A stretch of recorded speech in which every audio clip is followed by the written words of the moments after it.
Leave your Pop-Tarts in your mountain house at home. Today, we're going to be talking about food, specifically how much and what kinds. Hi, I'm Andrew Skurka. I'm a former thru-hiker, guidebook author, and mountain guide.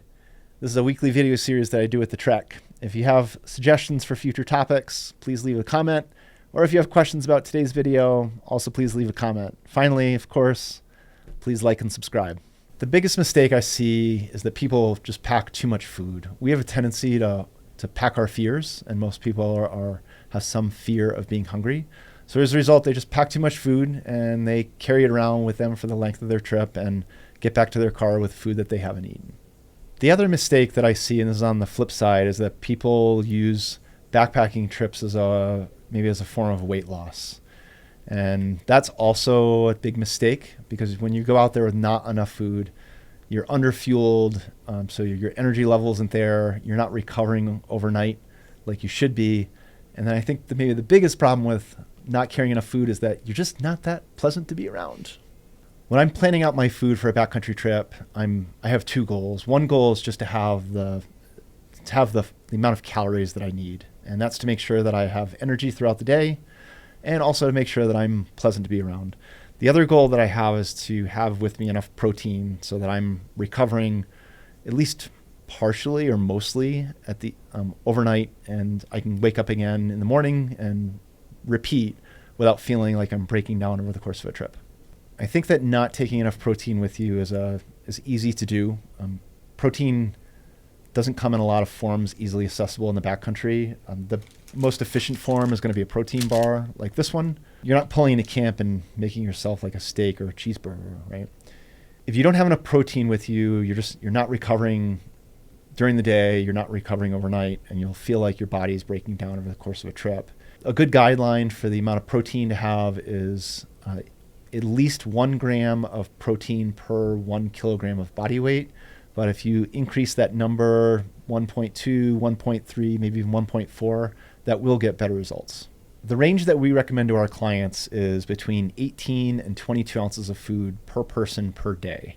If you think about your food in terms of weight, that's really easy because you can just put it on a scale and just be done with it. But really what that weight is getting at is a calorie count. And there's an important underlying assumption there in that the average caloric density of your food is 125 calories an ounce. For context, a pure fat, so like if you are carrying olive oil with you, that's going to be like, I think it's 220 or maybe even 240 calories per ounce. I can't remember exactly what it is. Whereas a pure protein or pure carbohydrate is going to be 100 calories per ounce. So what you want to do over the course of throughout your food is just adding in fat to it while still making it palatable. So you don't want to be like drinking olive oil out on the trail. It's just kind of ick. But you also want it to be fattier than just pure carbohydrate or pure protein. As an example, this bag of Pringles has 150 calories per ounce. Fritos, I think, are like 150 or 160. Any kind of nut mix is also typically going to be like 150, maybe 160. Macadamia nuts, I feel like, are even 180. Whereas something that's just kind of more sugary, like this simple granola bar, this is probably 100 calories per ounce, maybe 110 calories per ounce. 18 to 22 ounces of food, if your food averages a caloric density of 125 calories per ounce, will equal 2,250 calories up to 2,750 calories. Unless you have reason to believe otherwise, my recommendation on your backpacking trip is just to stick to this range. And you'll want to be on the low end of this range if you are older, if you have less muscle, and if you have a smaller build, and finally if you have a lower intensity itinerary. So like not a lot of miles, not a lot of vertical. Move up to the high end of this range, so more of the 22 ounces or 2,750 calories if you are young, if you have a lot of muscle, or even just like some muscle, if you're larger bodied, and if you're on a more intense itinerary. I have seen clients who carry less than 22 ounces of food per day. We allow them to do that because they've been on enough trips that they know their bodies and they know what they need. And I've also seen clients and recommend to some clients that they carry more than that 22 ounces or 2,750 calories because I know that they're not going to have quite enough food for what they're trying to do. But for the beginner, just stick to that range and on your next trip, you can adjust it based on your experience. Over the course of a day, I like to just have like a caloric drip. I'm usually not one who's real hungry in the morning unless I'm like deep into a trip, but I will still force myself to have breakfast. And a really simple breakfast that can be prepared quickly and that has enough calories and that and a good macronutrient profile would be some granola with some protein powder. Just add some water and you're good to go. If you don't like protein powder, you could also use just powdered milk. But that protein powder is a good way to get some extra protein in. And like I said before, proteins can be kind of difficult to get on the trail. And then over the course of the day, I try to eat about every 2.5 hours seems to be the right frequency for me. And I'm just trying to have smaller snacks that will sustain me for that next period of time. I don't like to have large meals where afterwards I feel like I'm in a food coma. So a typical snack, one snack might be a 3-ounce protein bar. Okay, that will last me about 2.5 hours before I want to eat again. And then maybe my next snack, this is a bag of, looks like some nuts with some kind of trail mix. It's probably also about 3 ounces, so it will probably provide me about 375 calories, almost 400 calories. Another snack might be a granola bar with a smaller protein bar. Okay, so I'm just eating these every 2.5 hours. And then finally, maybe my fourth snack of the day might be some Pringles. One of the things I try to do with my food is I try to hit different food types. So there's savory, and then there's sweet, and then there's protein, are kind of the three that I like to use. I definitely fall into that camp that crunch could be its own food group. So I just try to mix up what I'm eating so I don't get bored of anything. For dinner, I like to make myself a hot meal.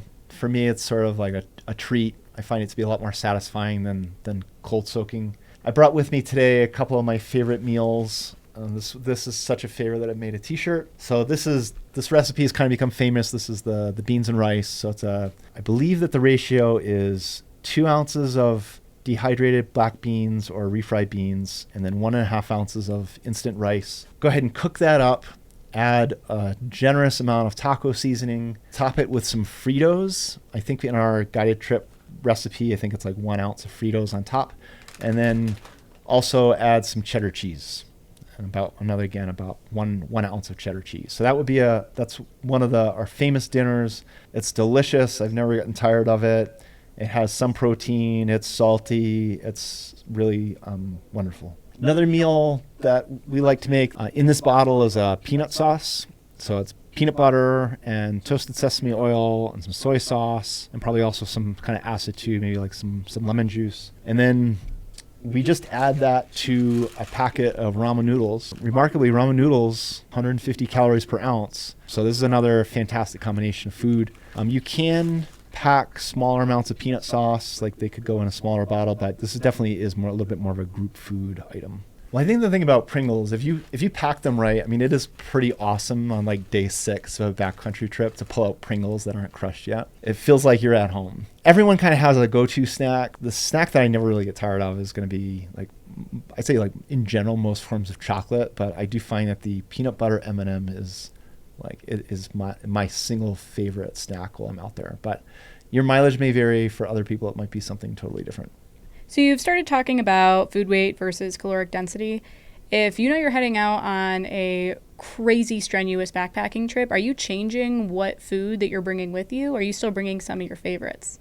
If I'm going out on a really intense backpacking trip, I will carry the same types of food. I'll just maybe bump up the amount that I'm carrying. And I'm always surprised at how little I need to add per day to make a really intense trip feel manageable in terms of my nourishment. So if I'm going out on an easy trip, my daily food intake will be breakfast and then usually 3 snacks during the course of the day and then a dinner. That will get me through. It will be fine.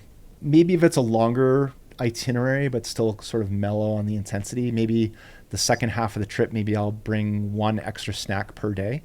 But then if it was a personal trip, I would just add 1 more. Maybe it would be 4 snacks for the first couple of days. And then when my metabolism really kicks in, I've allocated myself 5 snacks. And I'm always surprised, again, that that's not that much food or that much more food. It's only 3 ounces of extra food a day, but it just really can take the edge off of that hunger towards the end of the day where there's still miles to do, but I still have some food to power that. The way that I organize my food is that I put everything into a snack size portion. Sometimes the portion is already prepackaged. So for example, this is one snack, but then sometimes I need to combine things that are already in wrappers, like a protein bar and a granola bar. That will get me through about 2.5 hours of hiking. Anything that comes in bulk, I'm going to put in a Ziploc bag ahead of time. So this is a 3-ounce bag of trail mix. If I had a 3-ounce bag of peanut M&Ms, I would show you that too. The one exception I make, so Pringles, I have found that they will hold up best if you fill the bottom of the Ziploc bag. So I don't actually know exactly. It comes out to roughly 3 ounces, but it's not quite 3 ounces. So just fill the whole bottom of the bag with Pringles to get them to last the longest time possible. By putting all of my snacks into these sort of snack sized portions, I can very easily tell how much food I have left in a trip, or I can very easily grab food out of my pack for the following day. So as an example, if I'm on a 7-day trip, usually like night 4, I will take all the food that I have left and lay it out on my sleeping pad or on a ground sheet or something, and I will just lay it out. I'll say, all right, snack 1, snack 2, snack 3, snack 4, and I'll do that for as many days as I have left. And that is a way for me to confirm that I have as much food as I need. It also hopefully results in me realizing that I have an extra snack or two that I can have like right then and there, which is pretty fun. It's much better than the alternative. Just a quick little story. I was on a trip last summer. It was an 11-day trip in Alaska. And this client, I remember like night 6 or 7, he's staring at his food bag, which was just like giant bags of bulk food, and he's like, I don't actually know how much food I have left, and I need to make sure that I have enough food for the remaining 4 or 5 days of this trip. And it was just that issue that all of his food was just all packaged together. So we spent, I don't know, whatever it was that night, like 15 or 20 minutes just kind of using up a bunch of extra Ziploc bags and trying to give him some snack size portions, and that way he could actually figure out if he had enough food for the rest of the trip or not. Kind of rapid fire hit you with some foods, and you can let me know if you would pack them or not. Would I pack a Snickers bar? Yeah. Not my favorite candy, but yeah, it's loaded with calories, and it's got some protein and some fat and some carbohydrates. So it's actually it's good hiker food. Interestingly, Flying Brian Robinson, one of my early mentors, he was the first person to hike the Calendar Triple Crown. When he did his Calendar Triple Crown, I believe the number was that he ate 6 or maybe even 8 Snicker bars every single day for 270 days. And this is like the less known story. To save weight, on that trip, he didn't carry a toothbrush. So the Snickers, no toothbrush high route. Yeah.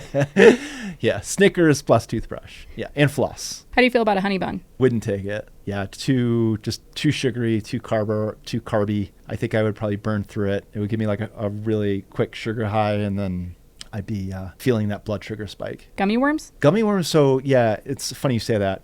I actually have started to throw in like a couple of bags of, I like the Trader Joe's sweet and sour Scandinavian swimmers. And I throw a couple of bags of those in my food bag, because sometimes for me personally, or sometimes for a client that I'm with, you can just tell at the end of the day that they need a sugar bump just to get them that last couple of miles to the campsite. So, and those are something that can go down really easily. Like even if someone is really exhausted and really overstressed, or maybe even has some heat exhaustion going on, they can typically consume something that is just like a pure simple sugar like that. You mentioned a little bottle of olive oil. We do carry olive oil with us on our trips. It's a helpful item to both make food taste better, but also to add calories especially to dinners. The thing that I actually like to carry a little bit more in terms of fat, though, I actually like to carry butter with me.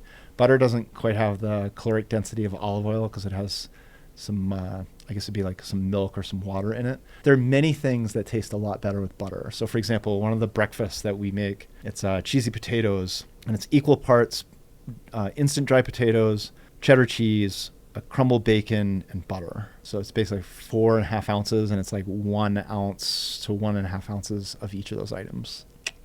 A Slim Jim? I don't personally carry Slim Jims. I would prefer to go with beef jerky, but sure. I don't think actually Slim Jims have as much protein in them as you would think. But as a good salty, savory snack, by all means. How about a summer sausage? Don't love how processed that meat is. But again, that's a really good lunch item. If you take summer sausage or salami, add it with some cheese and crackers, that's a nice meal because it feels a little bit more like something you might have at home, or maybe on a charcuterie board before some having guests over one night. So it's kind of a nice break from some of this packaged mass-produced stuff. Bag of tuna? I don't do meat out of cans or bags. Did I mention I was a picky eater? Greens powder? I do not bring greens powder with me, but as a way to add micronutrients to your foods, like by all means. I guess I've always been surprised, like intuitively you would think that thru hikers would finish their thru hikes looking like they have scurvy or that they would have fallen off somewhere because of just how poorly nourished they are, eating like ramen noodles and all this processed food. But it doesn't seem to be the case. So either like the micronutrient story is just totally oversold, or a lot of our processed foods actually are just like fortified with vitamins and minerals anyway, and that seems to be enough. A Four Loko? A Four Loko? What? If I am going to carry booze with me on the trail, it's probably going to be brown liquor, and it'll be very calorically dense. Yeah, I mostly just rely on biological clues. One thing I do like to do is I like to like saturate the sponge early in the day with breakfast, or in camp, or shortly after I leave camp. I'm trying to get my body pretty well hydrated. At that time of the day, it's still cool. I haven't started to like really work hard yet, so I find that by like saturating the sponge, it gives me some tolerance for later in the day to maybe be able to string it out a little bit and maybe veer more into being mildly dehydrated, because I've got a good starting point. But otherwise, I just use the biological clue, which is that I like my pee to be like just slightly yellow, like or too clear and copious. You don't want to go crazy with the water, because you could end up in a situation with hyponatremia, but that does take a lot of water to do that. So I always try to stay on the plus side of being hydrated. Electrolytes in limited capacity can be good. Electrolytes are not a substitute for bad fitness or like overtaxing your body or not knowing your limits. You can run into problems by taking too much electrolyte and just kind of messing with your balance, or messing with your electrolyte balance and your salt, potassium stuff. So, but like, a packet of electrolytes a day, sure. Caffeine. I have coffee in the morning, but at this point, I'm not sure if I even notice the difference. I will have caffeine during the day if I need a good pick me up. Like food, just like more food isn't cutting it. Like I need like extra energy. I used to, when I was like in my thru hiker days, this is a quick story, I would wake up at 5:45, I'd be walking by 6, and I'd have the same goal every day, which was 9 miles. I go 9 by 9, 12 by 10, 20 by 1. And that was 9 miles by 9 a.m., 12 miles by 10 a.m., 20 miles by 1 p.m. And if I was able to kind of hit those goals, I would allow myself to take a cat nap in the middle of the day. So before I would lay down, though, I would take a no-dose pill. So then I would take a no-dose, and then I would lay down for 15 minutes. And I would like set my watch. And then by the time I got up from my nap, I'd be like, to go after the second half of the day. So it's kind of not my style anymore, but having some caffeine pills in your first aid kit is actually can be pretty nice, just for that like afternoon buzz if you feel like you're dragging.